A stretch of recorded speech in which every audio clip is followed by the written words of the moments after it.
The broadcast is now starting. All attendees are in listen-only mode. Welcome to today's role play session with your hosts James McDonald and Craig Proctor. Well, thank you very much, Andrea. And I'd like to start by welcoming our participants to our role play session here today. As you know, every Thursday we practice the universal callback script. So I hope that that some of you that maybe don't typically volunteer will decide that today's the day. And I promise you, we'll be nice and easy on you if it's your first time. It can be a little nerve-wracking volunteering and with a whole bunch of other people watching. But I assure you that everybody's rooting for you. So you're in good hands here. But to begin with, we have one of our students, Andrea, who has kindly requested a couple times now to be put in the front of the line to do some role playing. So I promised them that the next time I was on here that we would take them first, and we'll critique their use of the universal script. So, Andrea, I don't know, you know who that person is, but let's pull them up and let's get going and do some role playing. And good morning to you, Mr. James McDonald. Well, I'm sorry. Yes, good morning, Mr. Proctor. How are you today? I thought maybe you forgot about me. I'm just sitting here listening, hoping that you might include me. So we're going to do lots of role plays today. So have your objections ready, your problems, and we'll take some success stories as well. We love success stories. So, Andrea, do we have our first role play volunteer? We do. We have Emil Amar. Your line is now open. Hello, Emil. We can hear you typing. Hello. Just say hello. We know you would like to role play with us today. Emil, say hello. We can hear you. All right, well, we'll come back to Emil in a minute then while he figures things out. Let's take our next volunteer. Okay, hold on one second. I had him queued up first, so I need to let everybody know if you would like to role play. Go ahead and type so in the chat box or the Q&A box if you have a comment or question about the follow-up system. You can also click the hand icon if you have a mic on your computer or if you're on the telephone so we can role play with you aloud. Our second guest is Dylan Bognakovich. Your line is now open. Hello, how are you? Hey, Dylan, Craig Proctor here. What type of prospect would you like to be, a buyer or seller? Would you like me to be a buyer or seller prospect? A buyer, please. Okay, so you're calling me ring, ring, and I say hello. Okay, let me get away from my... 1 second here. Okay, let's start. Go ahead. I'm ready. Okay, ring, ring, and I say hello. You're calling me. Craig, please. Speaking. Hi, Craig. This is Dylan. Calling because... I'm sorry. 1 second here. Sorry. Hi, Craig. This is Dylan. I'm with Remax. The reason I'm calling today is I received your request to search homes for sale online using my website. And as a courtesy, I'm just calling to let you know you have full access to search away. Is that okay? Yeah, thank you. Okay, perfect. Were you thinking about making a move in the next 3 or 6 months? Maybe. Okay. Well, do you currently rent or do you own a home? I own. You own. Okay. And when the time comes, would you prefer to buy before listing your home, or do you want to sell your home first? I want to sell first. Want to sell first. Okay. And if 1 second here. I don't usually go over to the seller side. I'm sorry. I am stumbling here. And is there a perfect timeline to have that happen for you? When would be an ideal time? We'll probably do something in the fall. In the fall? Okay. Are you looking to stay in the area or move away? I want to stay in the area. Okay. And do you have a realtor to help you when the time comes? I know a couple of agents. Are you 100% committed to any of them? I don't know. I mean, I know them, so that gives me an advantage over someone I don't know. Okay, perfect. So it looks like you're getting ready to move in the fall. So I'm a little stuck here, Craig. Can I pull time out here? So I don't do a lot of seller prospects. With you moving in the fall, I mean, this is where I get stuck. Would I go for the listing appointment now, or what? Yeah, I don't know. Why don't you ask the question? Would you prefer to buy first or sell first? Yeah, and you said sell first in the fall. Okay, so at this point, I just what do you should do now? I think I should go for the appointment. I mean, we can get it listed and sold. So I think I should go for the appointment if you're just a few months out. Right? No, you say ready to sell now. Maybe don't. Well, you have to decide what offer you're going to make me. Okay. All right, perfect. Yeah, we'll do that. Okay, well, Craig, would you like a free market evaluation to determine what your home would sell for? While I'm there, I can give you tips on what to do and what not to do to sell for the most amount of money. And we can go over all the various closing costs. You'll know exactly what you'll have left in your pocket after all expenses. It's free of charge, obligates you to nothing. Does that sound helpful? Yeah, but it's only July. I said fall, so it'll probably be October. Wouldn't prices change between now and then? Yeah, they definitely could. Would you? So what would be the benefit of knowing what my house is worth now if you agree it's going to change in October? Well, did you want to? So you wanted to start the process in fall as opposed to being moved away in the fall? Yeah, I want to put my house up for sale in October. Okay, that works. Well, in the meantime, what are you using to search? Just the public websites like mine and Zillow's and Realtor.com? Yeah, I've got one of those agents I mentioned is sending me emails with houses. Okay. Well, would you like me to email you updates too of homes that match your criteria? It'll be from all real estate companies. It'll include bank-owned homes, company-owned, distressed sales. It's also free and doesn't obligate you to buy a home. Does that sound helpful? Yeah, I guess, but wouldn't I just be getting the same information from the other agent? Well, I'm not sure what they're sending you, but like I said, my list will include all homes. Perfect. Okay, that's good. Okay, all right, so I say yes, I want your list. Okay, perfect. So when can we get together for about 20 minutes or so I can take down exactly what you're looking for? Well, I'll just tell you what right now on the phone. Oh, I understand that, but Craig, I want to do a good job for you. So when we get together, you know, instead of emailing you hundreds of homes that may or may not match your criteria, we can get together for about 20 minutes. I can put your input directly into my database and get you set up on a perfect search. So what would work best for you, mornings, afternoons, or evenings? I guess evenings. Okay, is there an evening coming up that works for you? I'm actually flexible. Well, let me check my wife's schedule, and I've got your contact information. When I check her work schedule, I'll give you a call back. That works, but while we have each other on the phone... Well, don't say that works. Don't say that works. Oh, okay. Because you don't. Yeah. If you say it works, then that's the way we're going to do it, right? Yeah, I suppose. Like, you guys have to be careful not to agree with what you don't want to do. Yeah. Yeah, I don't know why I say that. Okay, I find that's a common mistake. It's a common mistake. Yeah, or if I was to say to you, you know, I can just tell you over the phone. Well, yeah, you know, we could do that. Well, as soon as you say we could do that, then let's do it that way. Okay. So we have a tendency to to agree with what we really don't want to do. So you know, you don't want to do that. Okay. Well, look, that was pretty good. You know, I think you said you're not really prepared if they're a seller prospect, and I guess that begs the question, why not? Like, would sellers be as valuable or more valuable than buyers? Well, no, it's just a confidence thing. I just don't. Mainly like 95% of my business is buyers right now. I get listings here and there, so it's just me working on the confidence. Well, many of those buyers would have homes to sell too, right? They do. Yes, that is true. Okay, so if you were here and there, it's just yeah. Right. So if you were to follow up with a buyer, and you ask the buyer, would you rather buy first or sell first, and they say I'd prefer to sell first, you want to be prepared for that,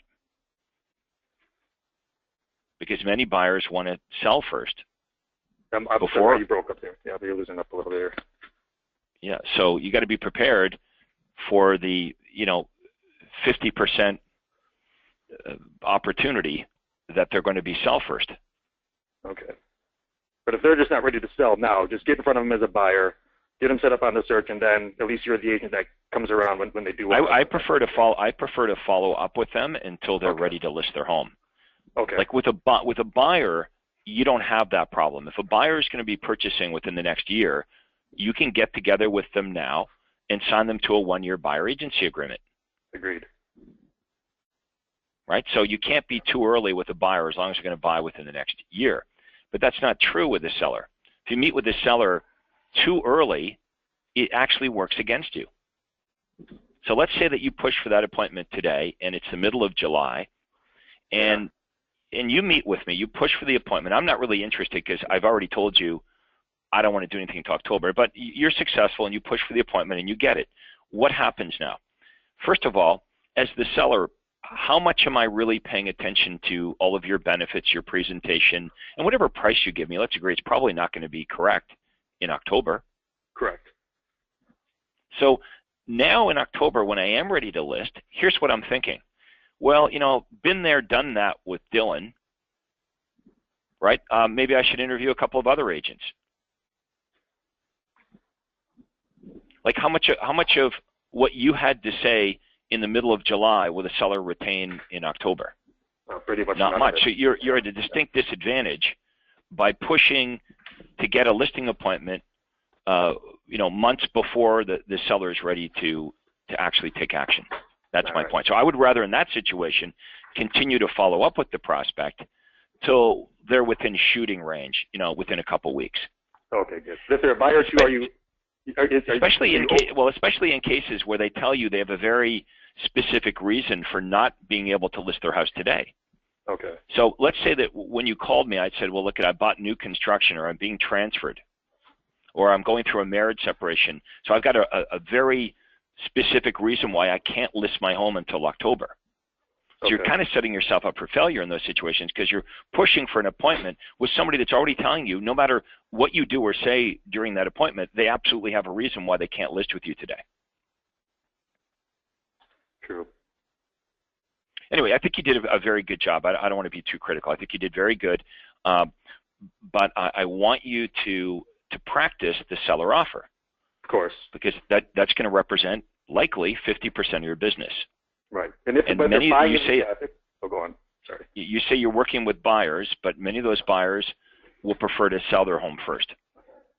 Okay. But if they are 3 or 4, if there's no way they're selling their home in 3 or 4 until, like you said, October, but they're still looking, do you suggest holding off on the buyer offer then and just doing a follow-up just from there?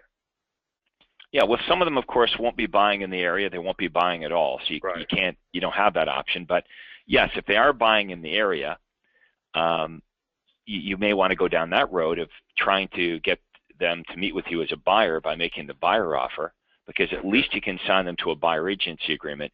And you would think in most cases, if you have the buyer signed to a buyer agency agreement, you're probably going to get the listing, right? Yeah. Yes.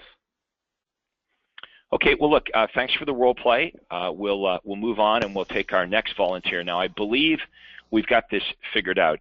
I believe that it wasn't Emil that's going to be doing the role play. It's somebody else. Is that correct, Andrea? That's correct. It's a team member of Emil's. It's Al Moyle. I've gone ahead and opened up your line now. Al? Hi. Hi, Al. Craig Proctor. How are you? Very good. What type of prospect would you like me to be, Al? A buyer or a seller? It would be a seller, 27 quick and easy tips, let's say, an editorial. Okay, if you're on hands-free, maybe you could pick us up. Hello? Yeah, we don't hear you that well. If you could pick up the phone. Hello? We can hear you, but you're not loud and clear. No, I'm not on hands-free. I'm on a microphone. Okay. All right. Well, we'll make it work. All right. So you're calling me, and I Hi, is this James? Yeah, this is Craig. Hello. I think we may be having some audio issues through Al's VoIP system. Hi, is this Craig? This is Craig.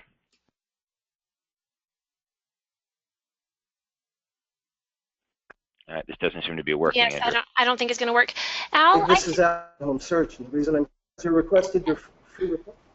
Al, I'm sorry to interrupt. You need to call in on a telephone. Hello? That's right, Al. This isn't going to work. Unfortunately, Your connection's not good enough for us to be able to role play. If you could call in on the telephone option, we can get back to you later on in the session if that's possible. Okay, I'm going to go ahead and mute your line now. Hopefully, Al will be able to dial in on the telephone. Al, it will be in the email, the telephone number, the email you received to log on. So let's go ahead and move on to our next participant, unless you wanted to read some of the chats, Craig. Yeah, I'm reading some of the chats now. Here's a question from Pierre Van. I often get this answer or response from the prospect saying, hey, look, I'll call you if I need anything after I introduce myself. How do I handle this objection? Okay, Pierre, it's very important all in one breath when we're introducing ourselves to tell the prospect not only who we are, but most importantly, why we're calling and letting them know it's in response to a request that they made. So let me give you an example of what not to do, first of all. James, you remember I had a guy named John work for me on inside sales. You remember that?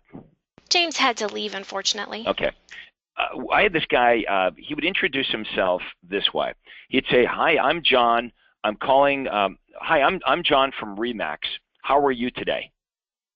Well, the prospect would say, "Well, I'm not very good. I'm watching Wheel of Fortune. Leave me alone." You see, they perceived that John from my office was a telemarketer.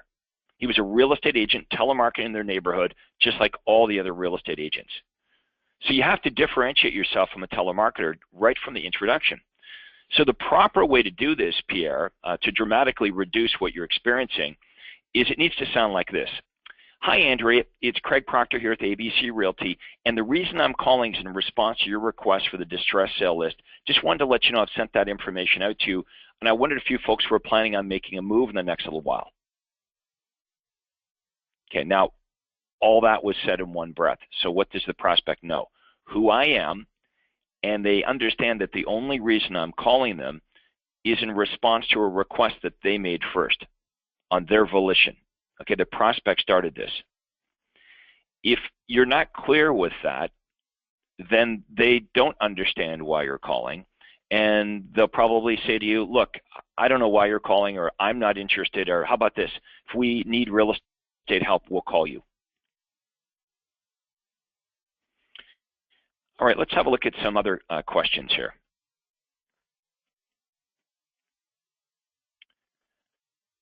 Lori wants to know if we're going to have an opportunity to go over the buyer agreement. Lori is from Naples, Florida.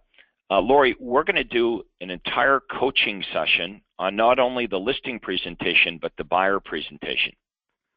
But just for some quick review, when we get a buyer on the phone, we want to use the universal callback script to qualify the buyer and the sellers using the qualifying questions.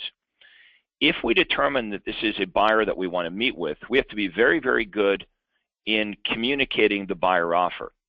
And now your question is, once we get in front of that buyer, what do we do and say to compel the buyer to want to sign the buyer agency agreement?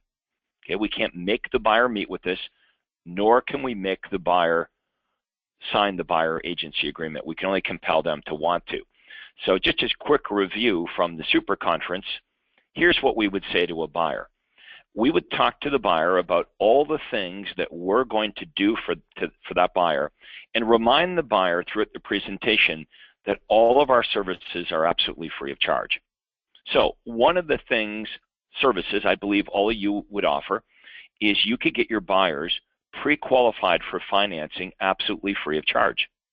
All of you could do that. Many of you already do it, but you fail to talk about it. Okay, so we're going to make sure we tell the buyer that not only are we going to get them pre-qualified for financing, but we're going to explain the benefit to them. You see, if they don't understand the benefit of getting pre-qualified for financing, they're probably not going to do it, or they just won't see it as a big deal. So what would be the benefit to the buyer? Well, if they get pre-qualified, we won't waste time looking at homes above or below their price range. We'll only be sending them homes that are in that price range. And they're going to be able to make a stronger offer because they've been qualified for financing. So that means they're going to get the house they want, and they're going to save money. Okay. The second benefit is sending them priority access to proprietary information. Okay, we're going to email the buyers every single day all the homes that match their criteria, including any other properties that are perhaps hard to find. So pre-foreclosures, pre-MLS listings, homes that have expired. If you came into the office tomorrow and one of the realtors that works with you just listed the perfect home before it's loaded onto MLS, you would certainly tell your buyer about that. So you're going to talk about giving them priority access to proprietary information in the form of daily emails. It's absolutely free of charge. And then thirdly, you're going to talk about you and your specialized knowledge. What is it that you as a realtor bring to the table when you're representing a buyer? Well, you're going to not only help them find a home, you're going to help them negotiate the offer on their best behalf, negotiate the best price on the home of their dreams. And again, that is absolutely free of charge. So you get all of this absolutely at no cost to you, Mr. and Mrs. Buyer. All I ask in return, as you're looking them right in the eyeballs, is for your loyalty. Does that sound fair? Well, if it doesn't sound fair to the buyer, it'd be good to know that right now, because I don't want to waste time with buyers that don't believe that's a fair deal. I think this is a very fair request, that if we do all of this for the buyer, that the buyer should, if it doesn't cost them any money, should at least give us their loyalty. If they say yes, at that point I pull out the buyer agency agreement and I get them to sign it. I'm going to remind everybody what I said at the super conference. If you do it my way, you won't lose any more buyers, you'll just lose them faster. Also want to remind everybody, at the super conference, we talked about the fact that none of you would operate with sellers in the manner that you're operating with buyers. You just wouldn't do that, right? If a seller called you and said, I want to advertise my house every day and open house it and show it to buyers, and maybe at the end of this I might pay you, nobody would do that. Before you do anything for a seller, you get a listing agreement signed.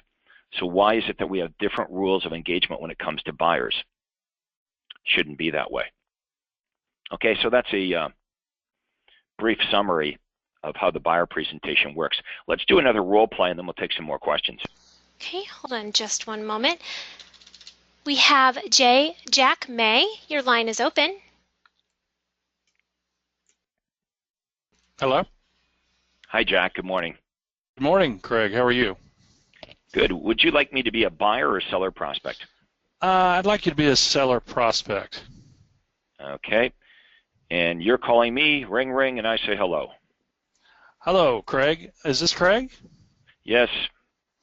Yeah, this is Jack May with May Team Realtors, and the reason why I'm calling is I've received your request for the information that you wanted, and if it's okay with you, I'd like to tell you that I put that in the mail to you. Is that okay? I wouldn't ask if it's okay. Okay. What if they say no? True. I don't know. It's not in the script. The last sentence says, "Is that okay?" Well, let's have the a look last. there. Let's see. The reason I'm calling is I received your request for information. I wanted to pop that in the mail to you. Okay. Is that okay? I guess you're right. It is in there. It's at the very end. You put it in sort of in the middle or at the beginning. Right. A couple times. Yeah. Okay. Look, here's the way I would do it. Hey, Jack. Craig Proctor with ABC Realty. Hey, look, the reason I was calling, wanted to let you know I received your request for the whatever, and I've sent that information out to you. And I wondered if you folks were planning on moving in the next 3 to 6 months. So I tied it right in with question one. Sure. Mm-hmm. Without even coming up for air. I did that all in one breath. Mm-hmm. So what's the prospect know? It's Craig from ABC Realty, and the reason this guy's calling me while Wheel of Fortune is on is because I remember I made this request of him, and this guy's being kind of nice enough to let me know that he's sending out what I asked for.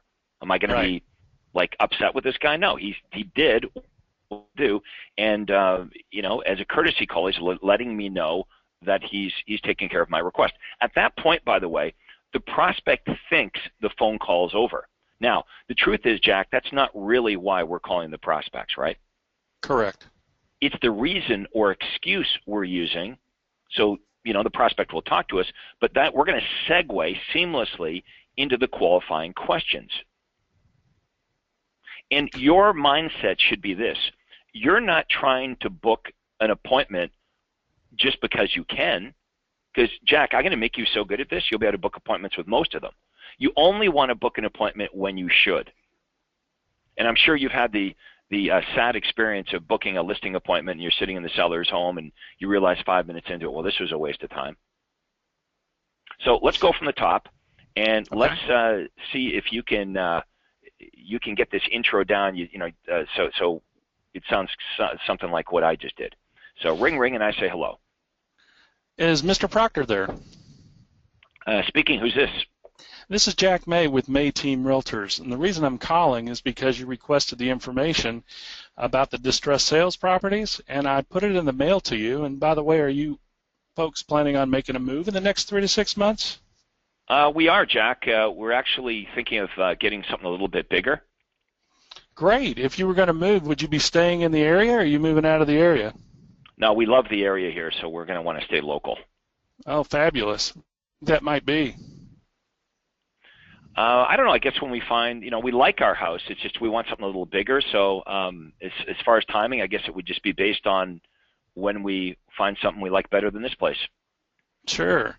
That makes sense. Do you have a realtor to help you when the time is right? I have the guy that sold us this place. He's been in touch. He sends us a calendar every year. Are you committed to him? I don't know if I would say I'm committed, but you asked me if I knew a realtor. That's the only guy I know. Sure. Would you prefer to buy before listing your home, or do you want to sell first? Let me give you a hint there. It's not in the script, but here would be a good thing to say at this point, Jack. I would say, Jack, there's a tremendous difference between real estate agents and what they do and how much they charge to get the job done. Do you think you might be open to meeting with other realtors before you commit to one? And if I was to say to you, well, no, 100%, I mean, this is my brother-in-law or it's my Uncle Joe, then I probably know I'm wasting my time. That's a great response. Do you have responses like that on your site somewhere for all these different kinds of scenarios and things? Is that out there somewhere? Yeah, I just gave it to you. Okay, I'm kidding. I didn't know. We'll have everyone write it down. I mean, look, you'll have this internalized soon, but if I'll go slow with this, everyone wants to write this down. If they say they know a realtor, they have a realtor. So one of the questions you might want to ask is, like you said, are you 100% committed to that realtor? And if they say absolutely yes, you could still use this. If they waffle, you can still use this. I'm going to come back with, well, Jack, there's a big difference between real estate agents or realtors and what they do and how much they charge you to get the job done. Do you think you might be open to meeting with other realtors? You might even be bold enough to say to meet with me me as well when the time is right. And I like the as well because especially if it's a friend or a relative, you're not saying, don't meet with your friend or relative. You're just saying as well, would you meet with me as well? And I don't think any prospect would argue that fact that, there probably is a big difference, a tremendous difference between realtors and what they do and how much they charge to get the job done. Now, here's the thing they don't know yet, Jack. You're going to charge probably more than the other realtors. I'm going to show you how to do a presentation that causes them not only to pick you, but create so much value that they're willing to pay you more than the other realtors. That's how good the listing presentation has to be. Let's face it. It has to be so good that they not only want to pick you versus the other 3 realtors they interviewed, but they're actually willing to pay you more money than what the other realtors are charging. But anyway, they don't know that. They don't know that yet. Yeah, and I'm at a quandary with that particular thing because I modeled my business a little bit different. Are you familiar with Russell Shaw of? Yep, I know Russell. Well, I modeled his program about 15 years ago, so I've been doing that for 15 years, and it's nothing that I may drop. I mean, I could do that. I mean, I already get a listing fee when I go into the property and things like that. But I offer benefits, a flexible fee structure and a cancel anytime policy, and I offer a flexible fee as well. You can either charge they can choose between 7% and 8%. That's awesome. Yeah. Very flexible. Yeah, and a rebate if they're buying and selling and so on and so forth. So and I'm not opposed to scrapping it, but all my marketing and everything right now is set up that way and geared that way. So here's my question to you. So that's the way you're doing it now. So just forget what you're doing for a second and answer this question. Would you prefer to make way more money without having to sell more houses? Definitely. Okay, we should do it my way. I agree with you. That's okay, so let's finish up this script. Let's finish up this script. So we got stuck on the realtor question. So right. What I said was, just to recap, you asked me if I had a realtor. I say, well, the only guy I know, only realtor I know, is the one that sold me the house. And he sends me a calendar every year. Okay. What are you going to say? There's a big difference between realtors and what they do and how much they charge. So would it be okay that I might be able to meet with you in addition to... Not okay, because that's a commitment. Would you be open to? That's less commitment, right? All right. Would you be open Would you be open to meeting with me along with whoever else you're meeting? Yeah, I wouldn't even say that part. Okay. Just would you be open to meeting with me? You could see as well. Okay. Oh sure. yeah, I guess I might be open to meeting with a couple realtors. Okay. Thank you. Would you prefer to buy before listing your home, or do you want to sell first? Yeah, like I said, we're kind of happy in the place we have, Jack, but we would prefer a little bigger home. So I wouldn't want to sell my home before we find another one. So to answer your question, we'd rather look around and find something first and get excited about that before we were to list our home for sale. Sure. Would you like me to email you daily updates of homes that match your home buying criteria from all the real estate companies? Our list includes any bank foreclosures, company-owned properties, or other distressed sales. It's a free service, and of course, you're never obligated to buy a home. Would that be of interest to you? Yeah, of course. I would love that. When can we get together for about 20 minutes? Well, Jack, why can't I just tell you on the phone what I'm looking for? Why do we need to meet? Rather than email you hundreds of homes which may or may not match your criteria or risk missing out on the perfect one, if we could get together for just 20 minutes, I have a form I can fill out, and I'll take down exactly what you're looking for. Okay, well, look, could you just email me this form? No, because if I don't meet with you, it's a possibility that we could not match exactly what you're looking for, and it'd be all these wasted properties sent to you. If I can meet with you, I can get. All right, so let's stop there for a second. Okay. Here's what I really like to use. At this point, this is when you want to drop. Craig, you know what? I want to do a good job for you. This is what it comes down to. Now, you see, the problem is the buyers know that we could take their information over the phone. We can't say that is impossible.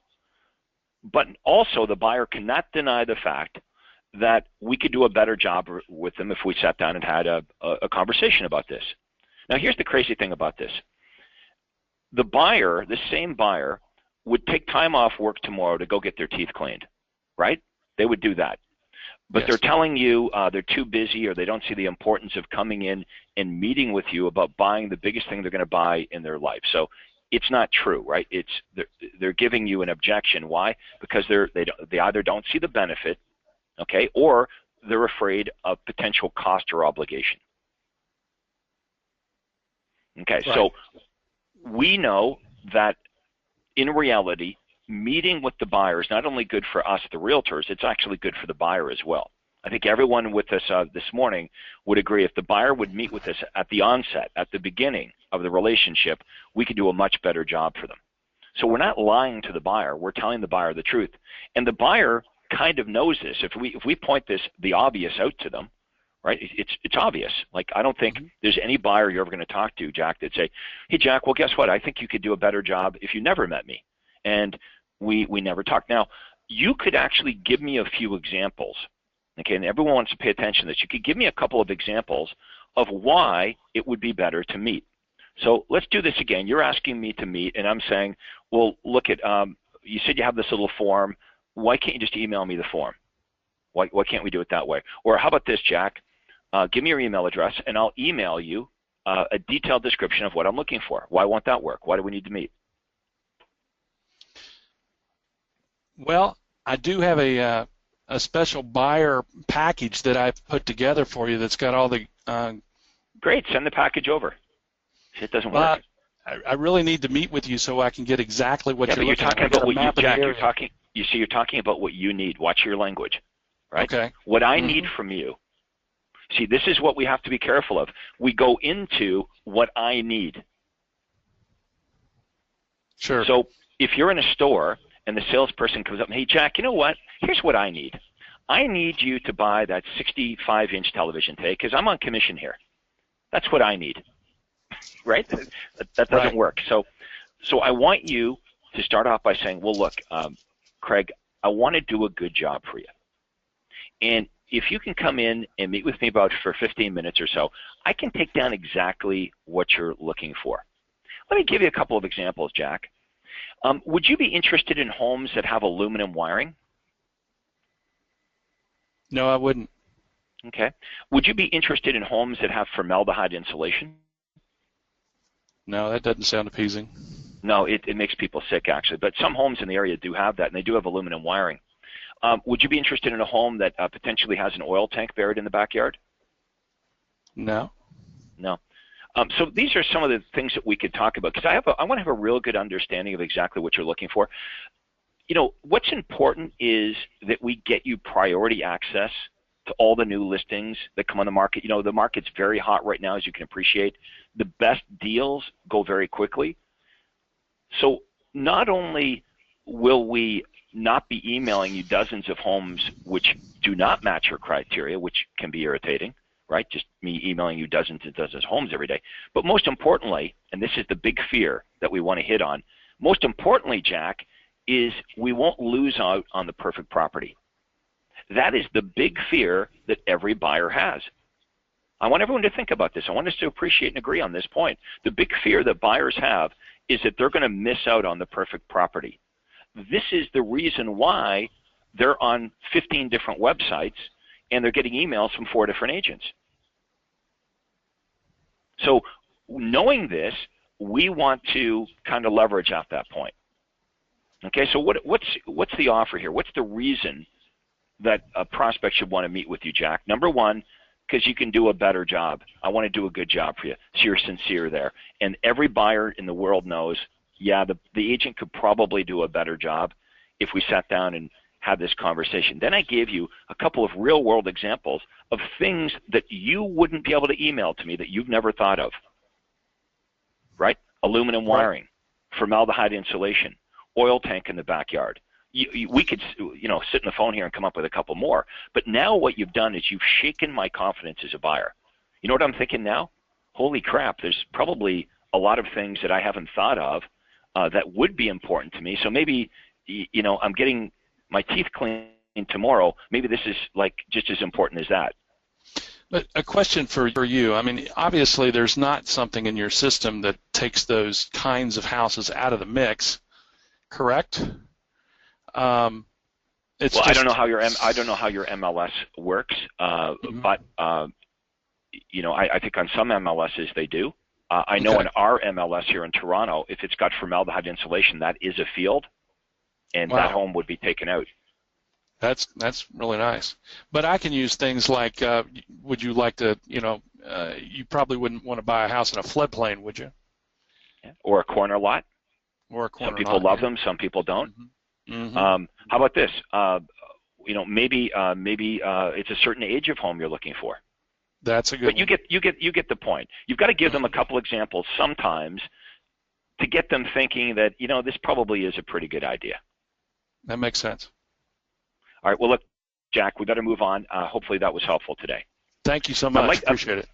Thank you. I'd like to bring Rick Brash on the line here. Rick, if you've got your mic set up to go. I see Rick is there. I think Rick also reminded me that some of these objections are on the website. Rick says, yes, there's 9 common objections list on the coaching website as a download.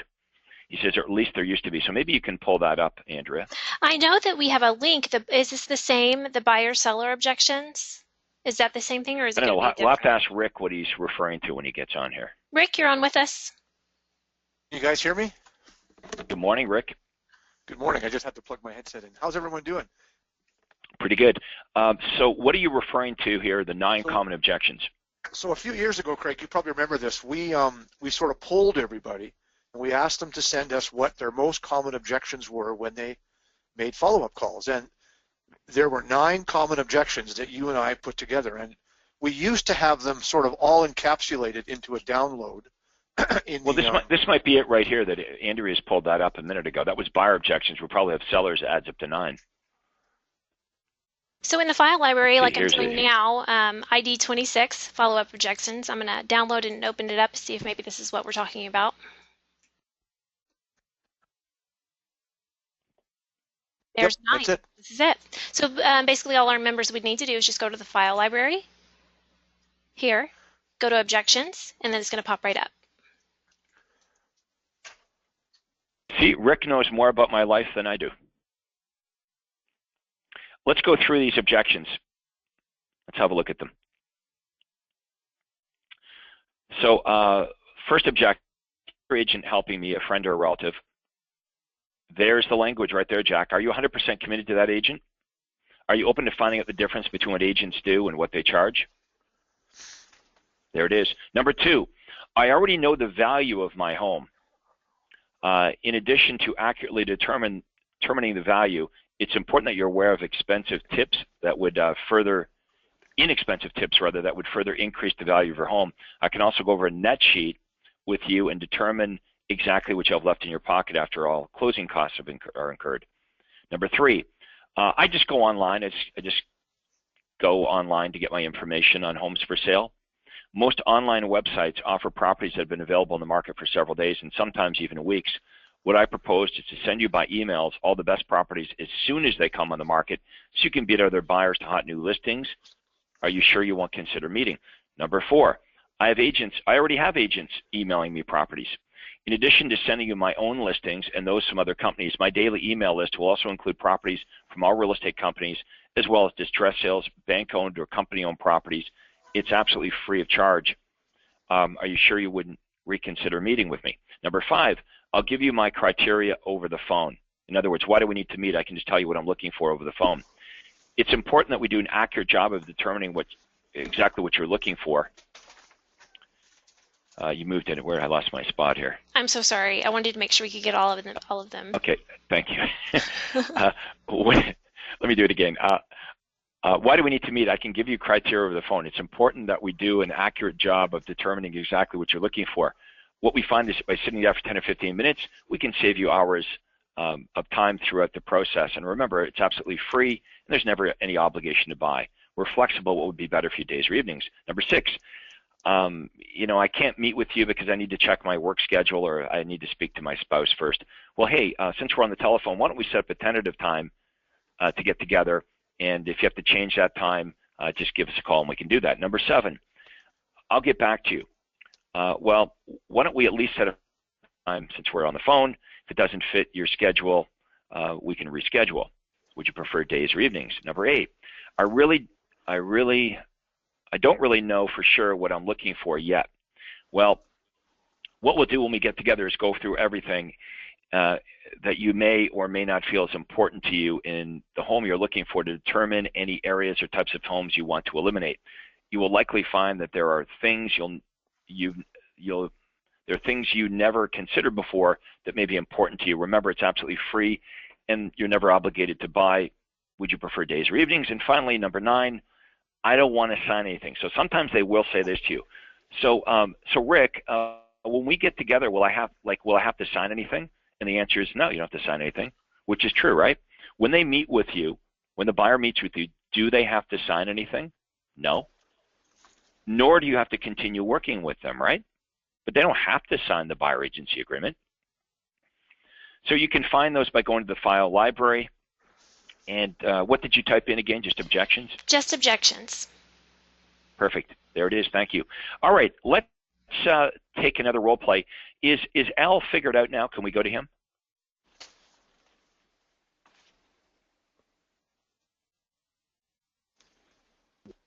Hello? Hey, Al. Good Hi, morning. how are you, Craig? Good morning. It's finally working. Happy to hear from you. Would you like me to be a buyer or a seller? Okay, thank you for taking my call. First, I would like you to be a seller responding to an 800 response from an editorial. Perfect. Ring, ring, and I say hello. Hi, Craig. This is Al calling from. Is this Craig? This is Craig. Hi, Craig. This is Al calling from GTA Online Home Search, and the reason I'm calling is because you've requested a free report, 27 quick and easy fix-ups to sell your home fast and for more money. And as a courtesy, we're calling to let you know that the report has been sent. Is that okay?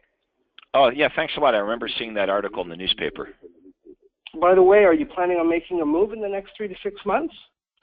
We are. We want to do something before the end of the year. I want to move closer to work. If you were to move, would you be staying in the same area, or are you planning on moving out of the area? Well, Al, I'm in Newmarket right now, and I probably want to, I work downtown. I probably want to go Richmond Hill or Thornhill, get a little closer to the city. When do you think that might be? Well, we we've been looking online. We've been looking at some of the real estate sites, and on the weekends we've been going to some open houses. So I guess it's just a matter of us narrowing down the exact area and the type of home we want before we pull the trigger on this and get our home up for sale. Do you have a realtor to help you when the time is right? We met a couple, a nice husband and wife couple at an open house last week. Okay, would you be committed to them 100%? I don't know if I mean, we just met them, so I wouldn't say we're 100% committed to them. They were nice, though. Okay. Tell me, would you prefer to list your home before selling?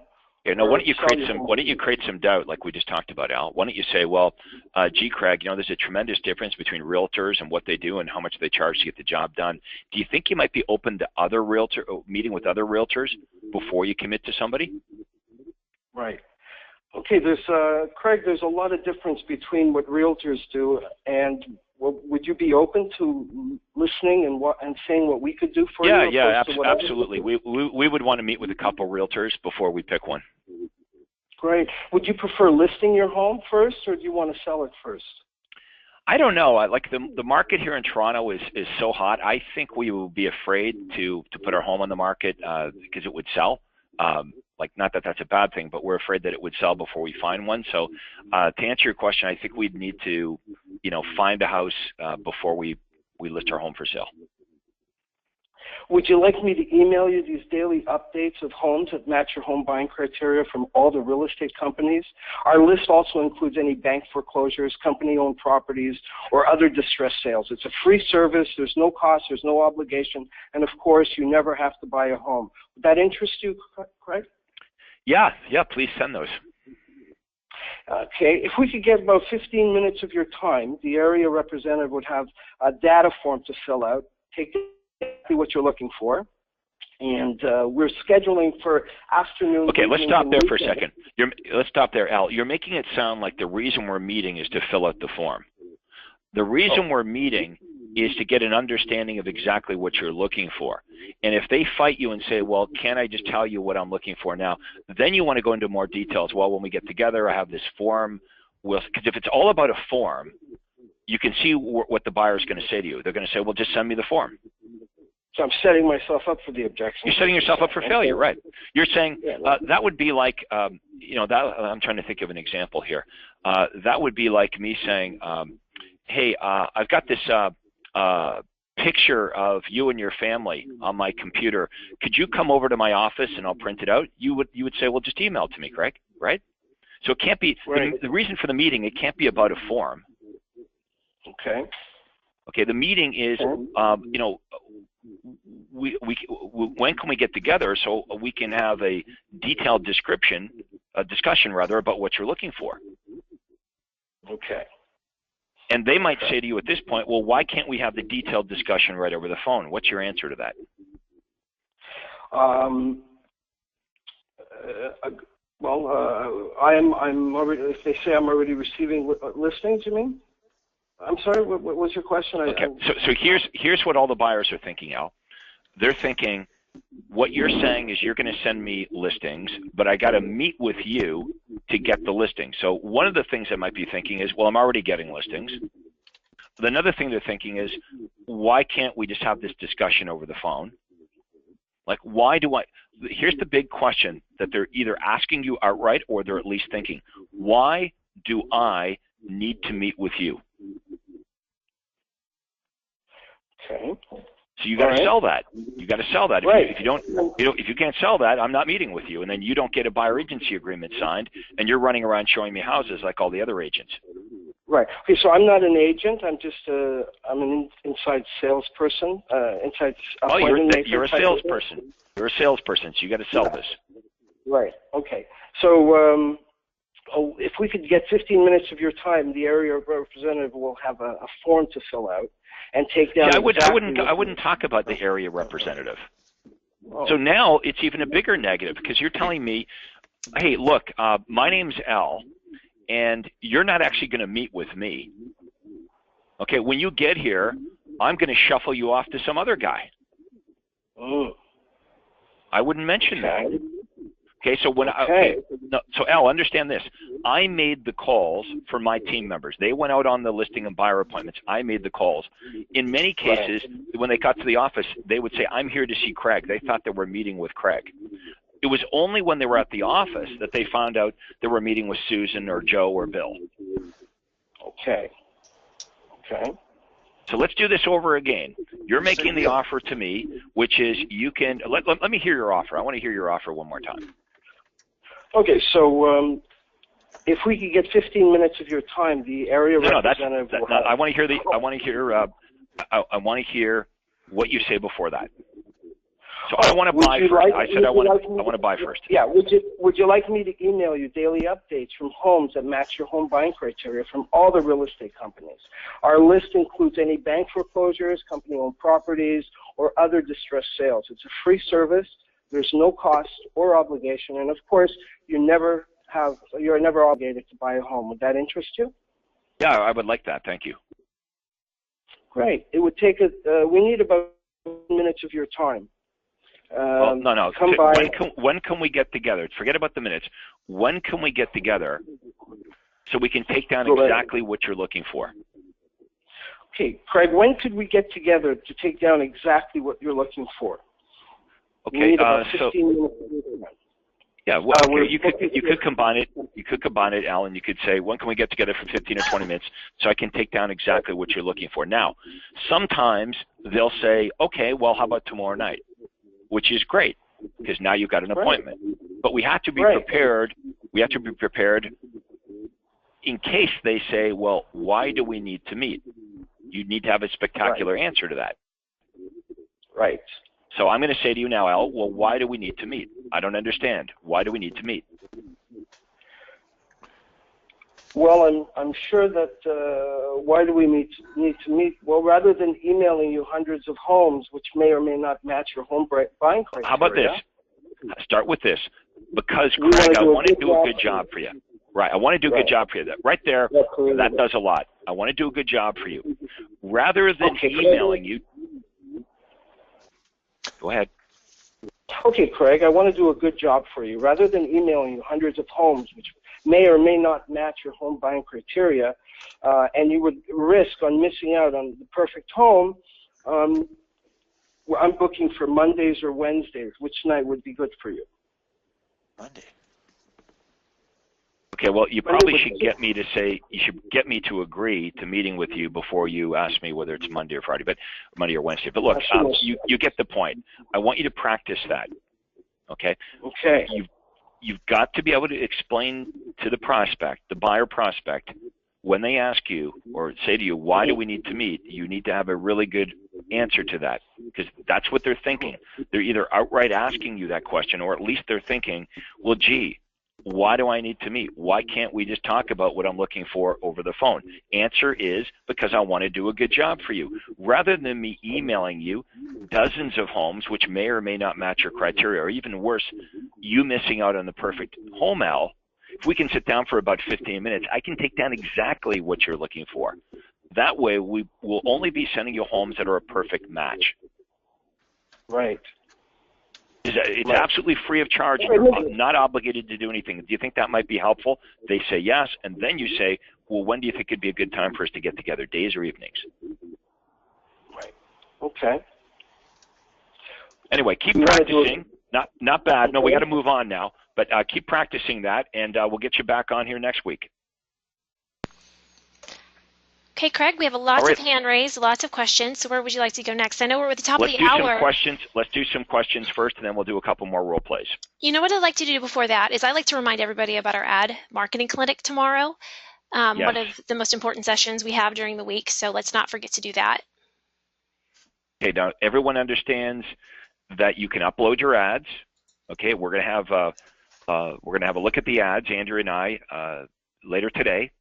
And then we're going to select some of the ads, some examples of really great ads, and maybe some examples of ads that aren't so great, and we're going to critique them tomorrow.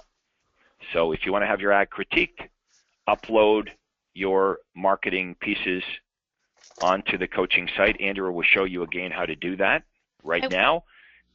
Yes, you just go to Resources, Ad Clinic, hopefully you have the document saved on your device, and then you select files. You select a JPEG or PNG. Unfortunately, we cannot accept PDFs at this time. And then you just hit upload file. If all you have is a PDF, we understand. You can email me, Andrea@craigproctor.com, and I'll make sure it gets loaded for you. Also, remember to include any specific details you have about your marketing. We want to see it, where it's been placed. We want to see how many leads you have, and all that information helps. Perfect. Okay, so you want to go to a question or a chat? I'm sorry, a question or I'm reading some of the questions. Okay, so here's a common question that you guys have been asking. Michelle's asking this. How would you handle the situation if the buyer really can't meet with you because they're not in your area? You know, they live hundreds of miles away, maybe they're out of state. So that's a very common question. Many of our members are in, a second home market. Okay, they're, they're in Florida and their buyers coming from Minnesota or Michigan or Canada. How do you handle that situation? Well, you're going to use the exact same script. Okay, and when it comes to asking them about their timing when they're ready to buy, that's very important. And if they're coming into your marketplace in the next couple of weeks, you're just going to book the appointment like you normally would at your office. If it's going to be months and months until they come into your area, what you could do is you could do the buyer presentation over the phone, and you could just email them the buyer agency agreement. Okay, and you're going to find out whether they're going to be loyal to you or not.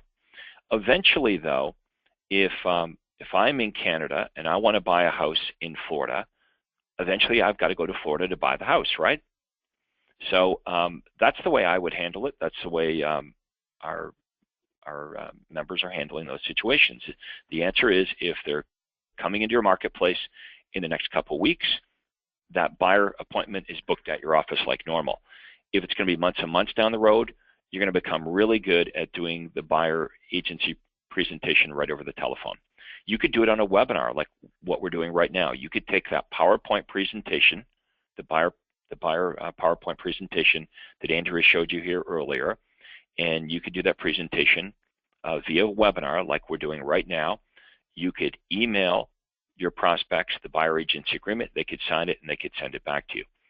That way, you would know who to spend time with because they're going to be loyal, and that's what you're asking for here. Really, let's face it, you're asking for loyalty. Some of them won't be. Some of them will refuse to sign your buyer agency agreement. Then you can decide, do I want to continue emailing them properties and calling them and keeping in touch with them? You can if you wish, but I think they're telling you a lot if they won't be loyal to you. I would rather know personally up front. Okay, let's read some more questions here.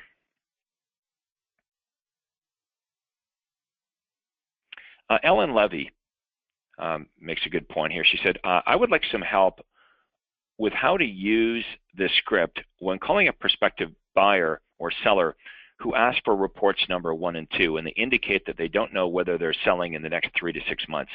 Well, Ellen, that is a real situation. There are prospects that we speak to that aren't really sure on their timing. They don't know whether it's going to be 2 months or 3 months or 6 months, but they've got the itch to move.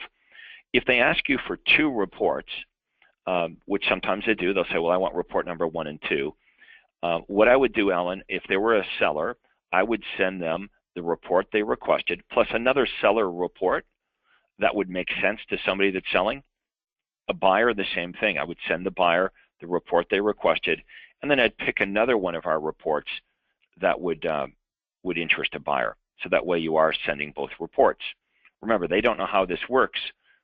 We're using the report number 1 and 2 as a technique to help us determine the real timing or the qualification of the buyer or seller prospect. All right, let's look at a few more questions here. Ariel's asking this question. What if the buyer refuses to come and meet with you at the office? For the sake of time, will you agree to go to their home? Yeah, I would. Yep, I absolutely would go to their house. In fact, Ariel, if they have a house to sell, I always want that buyer appointment to be at their home. Why? Because maybe I can get the listing agreement signed at the same time. However, if it's a first-time buyer, I always purposely make them jump through an extra hoop. I want them to meet me at my office. Okay, so let me repeat that again. If it's a prospect that owns a home, but they're a buy first prospect, so they have a home to sell, but they want to buy first, look around at properties before they list their home for sale. Personally, I want that appointment always at their home because maybe I can get the listing signed at the same time. If it's a first-time buyer, an extra hoop that I purposely jump them through is those buyers all must come to my office. Am I willing to make exceptions? Yeah, I guess so. I might be willing to make an exception if I felt it was a really good buyer, but it's important for us to have rules of engagement in place. You'll find that all professionals have rules of engagement. Your lawyer has them, your doctor has them, and if you want to be viewed as a professional, you should have them too. So it's going to be up to each and every one of you to decide what your rules of engagement are going to be. All right, let's take a few more questions. Okay, here's one from Julie that just came in. Julie's asking, well, what if I work from my home? Where's the best place to meet the buyer? At a coffee shop? Or, well, look, I would prefer, Julie, to meet them at an office. It doesn't have to be your office. It could be another real estate office. You probably should make arrangements. I really, don't want them coming to my home, and I really don't want to meet them at a donut shop, a coffee shop. If I have to, I will, but it's not preferred. I'd like to give a suggestion. Something that just opened up in my area, they're called just workspace offices, Gravity Space, and they will rent out conference rooms that are really awesome per hour, per day, and you could also take up on that if you needed to. Okay, yep, good idea. Okay, Jeff Fairchild is asking this. We're used to not having a lot of leads, so we accept whatever the customer is willing to do, and we don't pressure them at all. However, it's better to follow this system and get them to the office. Jeff, absolutely. I mean, I can relate to that. As I shared with you folks at the Super Conference, when I started in this business, I was truly living a life of scarcity. Okay, that's what I believed. I really believed that there couldn't be very many high quality buyers and sellers out there. Why did I believe that? Because it was so difficult for me to get one. So I was always terrified to ask my buyer or seller prospects any of these qualifying questions that I'm suggesting you ask. Why was I afraid to ask the questions? Because I didn't want to know the answers. When you've only got one buyer, you can see how you might be terrified to ask, well, if I've got one, do you have any other agents in mind? Are you working with any other agents? What if they say yes? That was my only buyer. But we're going to teach you guys how to generate lots of leads. Some of them are better than others. All right, is we want to work with the best. So I understand that if you don't have a lot of prospects, of course you're not qualifying them because you've got no other alternatives. It's either the one buyer that you have or nothing at all. But what if we can change that? That's what we talked about at the Super Conference. What if we can show you how to generate slightly more buyers and seller leads than you could possibly handle? Then it matters, right?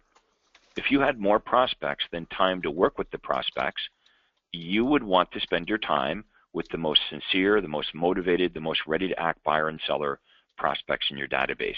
And that's where this script is going to become very useful, because the most important thing for you is your time. If you want to make a lot of money in real estate, you've got to be very protective of how you use your time and who you're meeting with and who you're not meeting with. All right, let's have a look at some more questions here, and then we'll take another role play. So many here.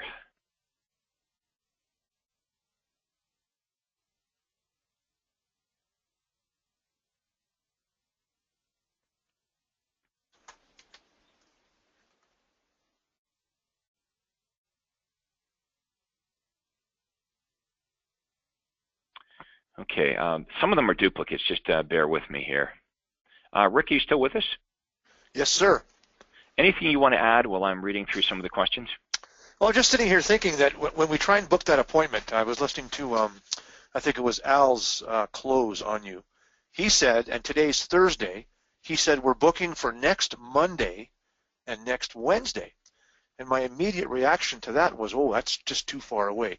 A good rule of thumb to remember when you're talking with a prospect and you want to get together with them and you want that appointment to stick is book it as close to now as possible.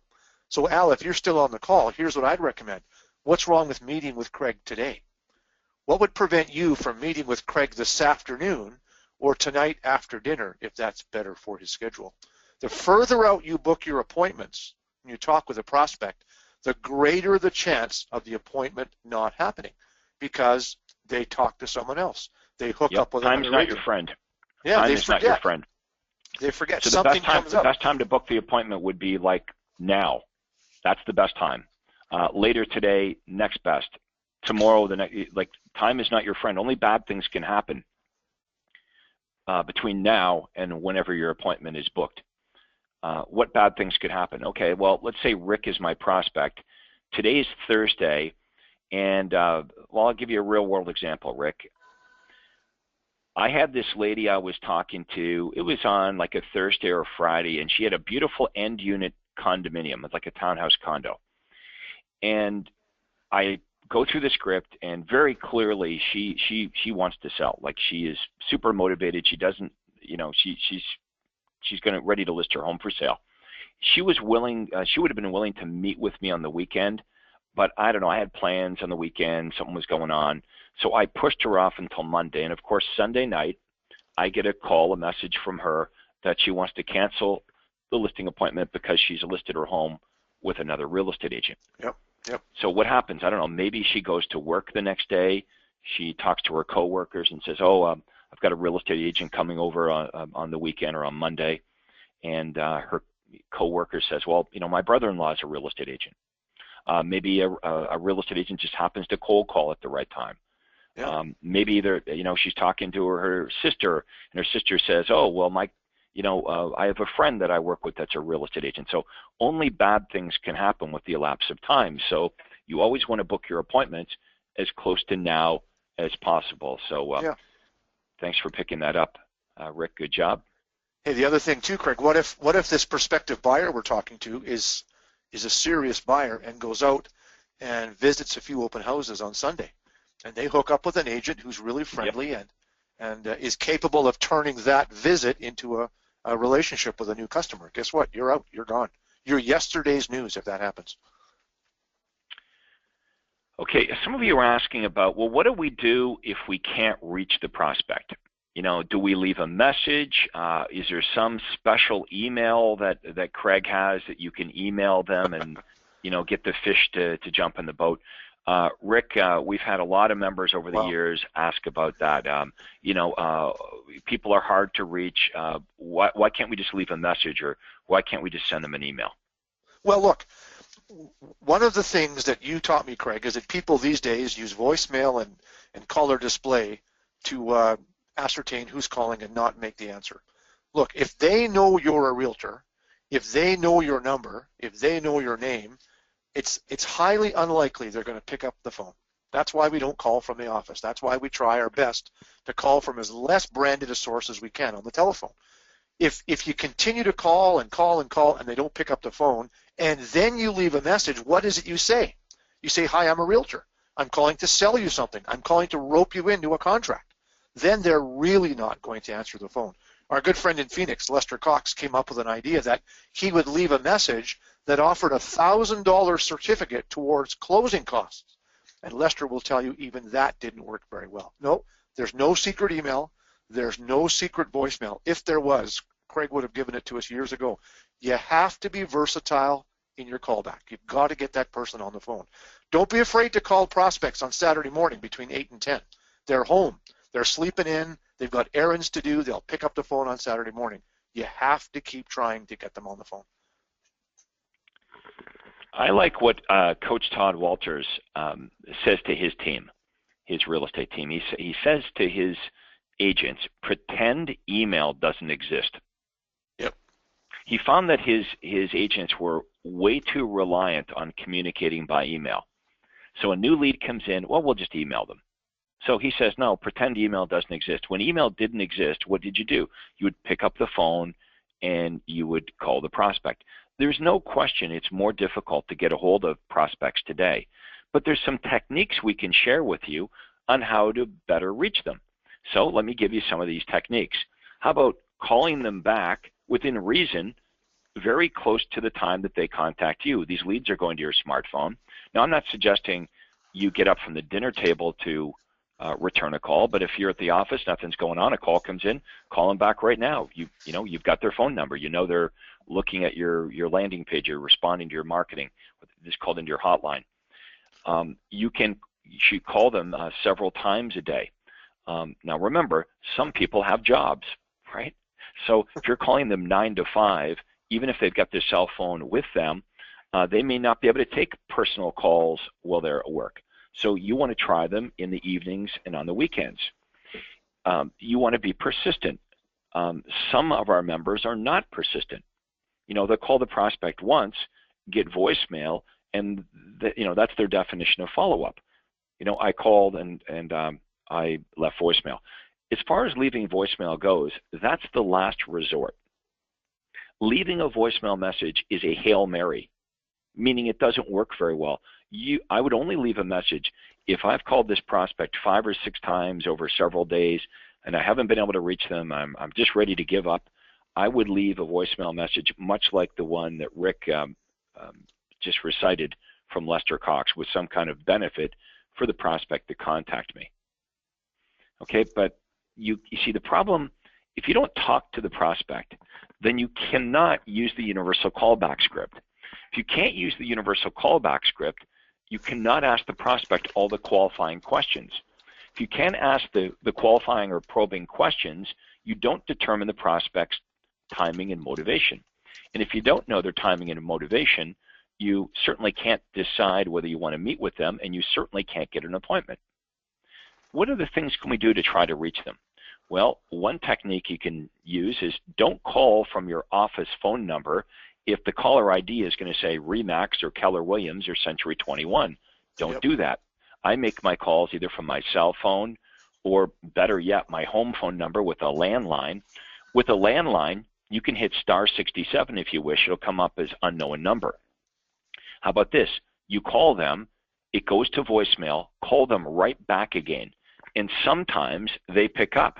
Why is that? Well, for those of you that have kids, you can probably relate to this, right?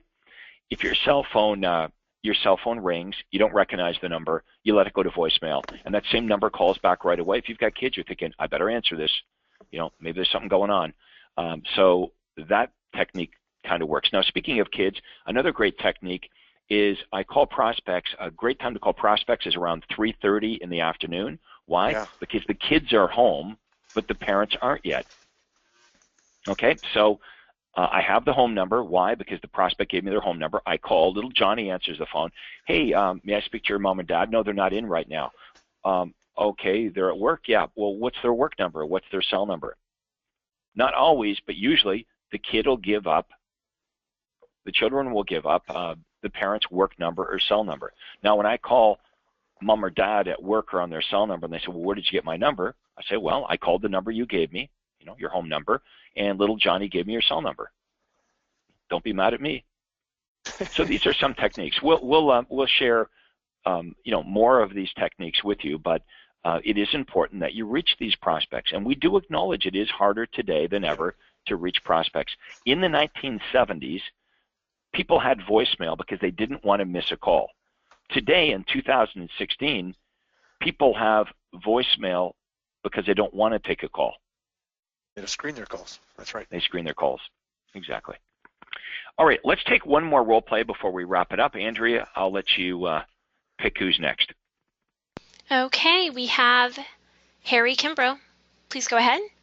Hey, our good friend Harry. Good morning, Harry. I guess it's good afternoon for me here. Maybe good morning for you still. How are you all doing? Good, Harry. What type of prospect would you like me to be? Well, I had just risen my hand. I had a question about the free reports, so we should actually physically mail those instead of letting them automatically pop up from our websites? You can do either or. Just to clarify to everybody what Harry is asking, with the Success website, for the special reports anyway, when they enter their contact information, they can immediately see the reports. You can have it set up that way, or you can shut that feature off if you prefer to email or mail the special report out. You can do it either way. Okay, thank you. All right, thanks, Harry. I'll tell you what, maybe we're short on time. We can't do another role play. We'll take a few more questions, then we'll wrap this up. Anything else you want to add here before we go to some more questions, Rick? Well, I just like that point about making callbacks as quickly as possible. For those of you who haven't seen it, ask your coach to send you a copy of write this in your notes, the MIT lead study. And there's a great paper on the best time to call a lead back when the lead is created. And the short and sweet of that is as quickly as possible. They show that if you get back to them in the first 5 minutes versus waiting for an hour, you have a 700 times better chance of getting them on the phone. So that alludes to Craig's point. Call them back as quickly as you can. And Craig's right. If you're out on a date with your spouse in a movie or out for dinner, don't do that. You've got lead generation working for you now. But if you were working and you have the opportunity to get on the phone with a prospect, the lead is generated, get on the phone with them as quickly as possible, and you'll be very happy with the pickup rate that they have on their end of the telephone. And we've experimented with this, Craig, and the sooner we get back to a lead, the better it is to talk to that person. So that's some good advice. Okay, Mike's question we've already answered. He said in Florida, a lot of the buyers are from out of the area. How do we handle that? We talked about that. John McEwen is asking, when making calls, the prospect sometimes has to go where they say they're busy after I get through my introduction and I ask a couple of questions. They would not have answered the phone if they were busy, so how can we improve? Yeah, it's an excuse, John, of course. When they say, oh, I've got to go, they're busy, we've all done that to telemarketers before. So we got to go back to the script. Now, as good as I am with the script, James McDonald, Rick, we would still get that from time to time, but yep. The better you are with the script, the less of that you're going to hear. So it all starts with just understanding that it's benefit, benefit, benefit. You've got to go through that script. You've got to hold their interest. And the minute they're bored, they let you know because they say, I got to go. Yep. If they view you as a salesperson, if they view you as some other kind of negative, they're not going to have time for you. They're going to get rid of you. So, that's the problem. Is the script is designed so you can get on and off the phone in 2 or 3 minutes. I don't know. Do you have a big problem with that, Rick?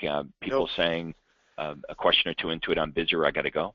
Sure. I think sometimes I have a tendency to talk too much. Or the one thing you really, really counseled me on, Craig, when you were teaching me the script was I have a tendency to speak a little bit quickly. And when I do that on the telephone, people don't get a clear grasp of what I'm saying. So I deliberately slow down when I make follow-up calls, and I try and help to do that as well. How do you know you speak too fast? You should be recording the calls you make on your cell phone, on your computer, or with a tape recorder on your landline. That's what you had all of us do in the old days, Craig. Record your calls, listen to yourself, send them to your coach for critique. And the one critique I got consistently from my coach, from James McDonald and Craig, was, Rick, slow down. People can't understand what you're saying. And as soon as I did, my conversational quality went up, and so did my ability to book appointments. I think in the beginning, too, maybe our members are a bit nervous with the script, so they've got a tendency to talk a little faster than they should. I think you're right. And then we get someone on the phone who's kind of captive, and our adrenaline rushes a bit. Oh, we got one. This one's going to work. And we get excited, and we speed up through the offer. And by the way, guys, that offer, the most important part of the script. You want to get to that offer and then make that as articulate and as value-filled as possible, because that's what gets you the meeting. And when the adrenaline starts to go, you get excited, you speed up, it's really cool, and boom, they disappear because they didn't understand the value in meeting with you. So take your time. It's just a conversation with a good offer at the end. Yep, very important for you to record your calls and listen to not only what the prospect's saying, but how you're responding to that. You're going to learn a lot by doing that.